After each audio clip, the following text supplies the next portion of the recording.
भैया एक प्रश्न था।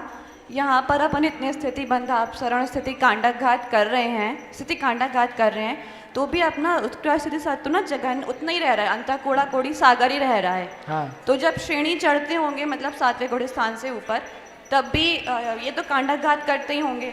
और केवली समुद्घात के समय जब अपन स्थिति करते हैं ना आयु कर्म के बराबर, तो उस समय भी स्थिति कम करते हैं। तो उस समय तो फिक्स काल है 7 समय, तो उस समय क्या करते हैं ऐसा कि बहुत सारी स्थिति एक बार में कम होती है? नहीं, जो श्रेणी होती है ना, श्रेणी के समय अंतः कोड़ा कोड़ी सागर से जब छपक श्रेणी होती है, हाँ। तो 9वें गुण स्थान में आकर के सबका लक अंतः कोटि सागर हो जाता है। फिर आगे बढ़ते बढ़ते वो घटता घटता पल्ले तक पहुंचता है। वो घटते घटते क्या करेंगे, जब आप 13वें गुण स्थान में जाओगे तो जिनका नाश होना है उनका तो नाश हो ही गया। जो बचे नाम कर्म के और अघातिया कर्म के प्रकृतियाँ, उनका सत्व रहता है पल्ले बटा असंख्यात। अच्छा। अंतः कोड़ा कोड़ी नहीं रहता। फिर हाँ, वो छपक कम तो श्रेणी होता के जाता है। कांडक घात से उनका सत्व नाम आदि कर्म का भी पल्ले बटा असंख्यात, यानी इतना असंख्यात वर्ष मात्र रह जाता है। फिर भी उसको कम करने के लिए केवली समुद्घात चाहिए रहता है। तो आत्म प्रदेशों को फैला करके उसकी निर्जला जल्दी हो जाती है। तो एक एक समय में, चढ़ते समय के 3-4 समय होते हैं हाँ, ना, हाँ, उतने में उसको घटा करके अंतर मुहूर्त कर देते। एक एक समय के कांडक हो जाते हैं वहाँ पर। स्थिति कांडाघाती होते हैं वहाँ पे, और ये सबका फिक्स तो होता नहीं कि सबको ही होगा केवल समुद्घात। जिसको समान करना है उसके लिए होगा। अच्छा, ठीक है। भैया आपने सुबह बताया था कि वो जो प्रशस्त शुभ भाव था आत्मचिंतवन रूप, उससे अंतरायाम पड़े, जो कर्मों में उठापटक हुई ना, कांडक घात वगैरह विशुद्धि के बलबूते पर हुई। हाँ। लेकिन जिज्ञासा यही है कि तब भी अनुभाग बंद स्थिति बंद तो हो ही रहा है ना जीव के। हाँ। तो उस शुभ भाव के बलबूते पर ही तो बंद हो रहा है। तो वो शुभ भाव धर्म का, निर्जरा का या शुद्धोपयोग का कारण कैसे हुआ? कैसे हुआ? क्योंकि उसमें दोनों प्रकार के अंश है। शुद्धता का अंश है और उसमें जितनी साथ में मलिनता पड़ रही ना कषाय के उदय के साथ में, हाँ। उसके साथ में उसका मिश्रण भी है। अकेला प्योर शुभ तो होता नहीं है, साथ में कषाय के दूसरे अंश भी हैं। तो और बंध जो है कर्म का, वो तो घातिया का ध्रुवबंदी का, घातिया का ध्रुवबंदी का होता ही है। तो उनके परिणामों के निमित्त से उसका बंध होता है। शुभ भाव के निमित्त से कर्म का बंध तो पाया जाता है ना। तो वो शुभ भाव शुद्ध भाव का कारण कैसे हुआ? ये दिखाया तो सही इतना करके। शुभ भाव का अभाव होगा तब शुद्ध भाव होगा ना। जो आपने सोचा है ना, वो सोचने के अलावा जो पढ़ा है उसको देखो एक बार कि आप कारण समझे। कैसे बनेगा। जो प्रक्रिया किसके द्वारा हो रही है, किसके द्वारा हो रही है। वो प्रशस्त भाव है, लेकिन वो भी छूटेगा, निर्विकल्प होगा, आत्मानुभूति होगी। वहां तो कोई शुभ भाव नहीं है ना, वहीं से तो वहाँ पे भी शुभ भाव है। वो जहाँ पे शुभ का अभाव तो नहीं हो गया। शुभ का अभाव कब होता है? 10वें के बाद होता तो फिर तो है, ऐसा जहाँ कषाय के अंश खत्म हो जाता वहां अशुभ भाव भी है। है। हाँ, नहीं होगा क्या? तीनों भाव है। मिश्र परिणाम पढ़ा चुके आपको 30वें शिविर में, जीव के परिणामों की दशा। भैया तीर्थंकर केवली और शुद्ध केवली के पादमूल में ही क्षायिक सम्यक दर्शन का प्रस्थापक होगा, ऐसा कहा। तो पादमूल का अर्थ क्या लेना? जैसे तीर्थंकर है तो उसके समवशरण में ही होना, या फिर उस काल में तीर्थंकर हो बस ऐसा? नहीं, काल में नहीं, नज़दीक होना चाहिए। पादमूल का अर्थ ये है कि उनकी निकटता में होना चाहिए। निकटता का मतलब समवशरण है। अपने गांव में भी है, अपन राजगृही में है और राजगृही के विपलाचल पर समवशरण आया, अपन सुन करके आए प्रवचन, तो अपने को लगता है हमारे यहीं भगवान है, हमारे पास ही भगवान है। तो वो नज़दीकी है, उतनी नज़दीकी चाहिए। ऐसा नहीं आप बैठे इंदौर में भगवान है, वहाँ पर सम्मेद शिखर में, हमारे भारत में भगवान है, इतना नहीं चाहिए।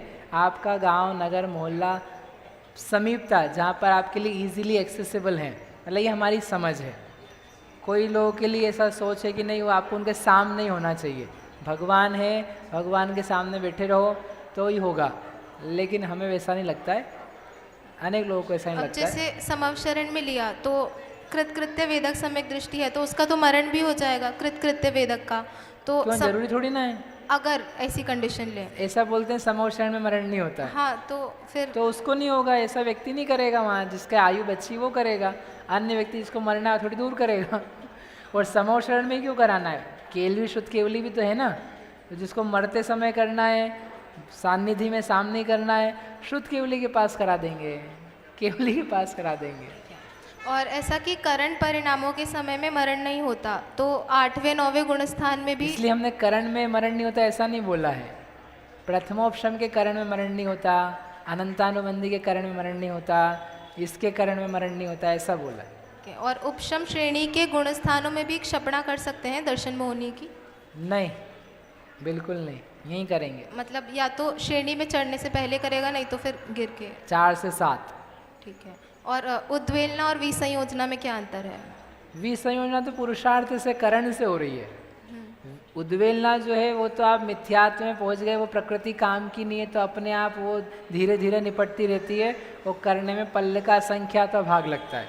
और ये जो कर रहे हैं ये बुद्धि मतलब पुरुषार्थ करके, ध्यान आदि करके, तत्व चिंतन करके, आनंद लेकर के अंतर मुहूर्त में ख़त्म किया जा रहा है। अंतर मुहूर्त में कोड़ा कोड़ी, अंतः कोड़ा कोड़ी घटा रहे हैं, और वो तो अंतः कोड़ा कोड़ी को घटाने में पल्ले का असंख्यात भाग लग रहा है। उसकी प्रकृतियाँ स्पेसिफिक है, 13 प्रकृतियाँ जिनकी उद्वेलना होती है। और जो विसंयोजना की हमने प्रोसेस की, उसमें हमने स्थिति कांडक भी किया और गुण संक्रमण भी किया। सभी किया, तो चारों किया ना। मैक्सिमम जो अनंतानुबंधी का द्रव्य था वो मतलब उसका उदय में आकर वो नष्ट हो जाएगा कि वो कन्वर्ट हो जाएगा? कन्वर्ट होगा। उदय में कहाँ से लाएंगे? मतलब उदय में थोड़ा ही आता है, जो गुण श्रेणी आदि के माध्यम से भी है। मेजरली तो दूसरे में ही जाता है, अन्य में ही जाता है। भैया वो सुबह का जो प्रश्न था, सुबह का तो क्या है, सुबह ही करना। नहीं, योग और उपयोग में क्या अंतर है उस समय? मतलब जैसे जो शुरू के 3 गुणस्थानों में अशुभ उपयोग बताया है तारतम्यता से, जो जयसेनाचार्य की टीका है उसमें, तो उसमें उस समय ऐसा बोलते हैं ना कि योग तो शुभ योग और अशुभ योग हो सकते हैं, पर उपयोग अशुभ उपयोग ही चलेगा। ऐसा ही 4थे से 7वें में कि भी उपयोग तो शुभ उपयोग ही चलेगा, पर योग दोनों हो सकते हैं। ऐसा ही ये योग और उपयोग में अंतर बताया था। महाराज जी से पूछा था तो उन्होंने इस तरह से आंसर दिया। नहीं, शुभोपयोग भी पाया जाता है पहले से 3 गुणस्थान में। हाँ, वही जयसेन स्वामी की टीका में दिया 85 गाय में। शुभोपयोग पाया जाता है। बिना शुभोपयोग के स्वर्ग आदि का जाना, कर्म की स्थिति घटना, वो शुभ योग से बताते हैं कि शुभ योग नहीं, तो योग के साथ में उपयोग भी तो पाया जाता है। हाँ, योग मात्र से प्रकृति प्रदेश होते हैं, स्थिति अनुभाग का बंध भी तो हो रहा है। हाँ, घटता हुआ बंद हो रहा है, कम बंद हो रहा है, विशुद्ध है, एकांतिक नहीं है कि शुभ योग ही होता है और शुभ उपयोग नहीं होता है, ऐसा नहीं है। शुभोपयोग भी आगम में स्वीकार किया उन्होंने। एक भैया एक 4थे गुणस्थान में आपने अभी बताया ना कि त्याग, तपस्या, बलिदान कुछ देना पड़ता है, जैसे मोक्ष जाने के लिए निर्गंतता का। ऐसे ही सम्यक दर्शन के लिए चरणानियोग अपेक्षा से क्या बलिदान होता है? जो आप कर रहे हो वो लागू होता है। नहीं, उसको थोड़ा विस्तृत बताइए। विस्तृत के लिए तो फिर समय चाहिए। पर फिर प्रश्न फिर आंसर कहाँ मिलेंगे हमको? मतलब सुबह और शाम में तो आप आंसर देते ही नहीं हो। आपने कहा था 9:30 के बाद देंगे। आएंगे 9:30 के बाद फिर आएंगे, कल सुबह फिर आएगा। अभी अपने पास समय तो करा देते फटाफट। ये जो प्रस्थापक के जो नियम हैं, कर्म भूमि का मनुष्य दर्शन हो के, तो जैसे कर्म भूमि का मतलब 4था काल ही लेना है या 5वां काल भी लगेगा? मनुष्य उन्होंने बोला है 3रे काल का मनुष्य, 4थे काल का मनुष्य, 5वें काल वाले को नहीं? और 5वें काल का है। 5वें काल का नहीं लिया उन्होंने। जैसे कुंद आचार्य, मतलब कोई व्यक्ति अभी विदेश क्षेत्र चला तो जाए 5वें काल का मनुष्य नहीं लिया उन्होंने, तो वो मना नहीं किया। होगा ना, विशुद्धि नहीं बनेगी उतनी। और एक और ये जो यहाँ पर अभी वो 4 पर्वों में जो स्थितियाँ ले रहे थे, 1000 सागर संगी की, और तो ये दर्शन मोह की मतलब टोटल उत्कृष्ट स्थिति के हिसाब से ले रहे हैं, क्योंकि चारित्र मोहनी की तो कम नहीं, वो बनेगी। तो केवल एक कर्म की ली ना, अनंतानुबंधी की। तो अनंतानुबंधी की 1000 सागर थोड़ी ना होगी। नहीं, एक इंद्री के समान कर दी। हाँ, मतलब वो तो ओवरऑल एक इंद्री का मैक्सिमम सत्व कितना है? 1000 सागर। तो उसको 1000 सागर पे लाया, वो और मैक्सिमम वो के 4/7 हिसाब से ही बांधता अनंतानुबंधी का है। नहीं देख। नहीं, वो नहीं लेना। मैं उसका सागर मिथ्यात्व का जितना बंद होता है उतना सत्व है उसका, उतने पे लेकर के आनी है उसको। भैया, करण प्रक्रिया जब शुरू है तो मरण नहीं होता ऐसा कह रहे आप, तो अगर उसका आयु क्षय होगा या फिर वो मरण नहीं होगा, ये हो सकता है क्या? तो जब बोल दिया कि मरण नहीं होता तो आयु क्षय कैसे होगा? नहीं मतलब आयु उसकी क्षय हो गया इन बिटवीन, अरे तो जब बोल दिया कि नहीं होता तो फिर कैसे खड़ा हो गया? नियम बनाया जब। नियम है। हाँ, बोलो महावीर भगवान की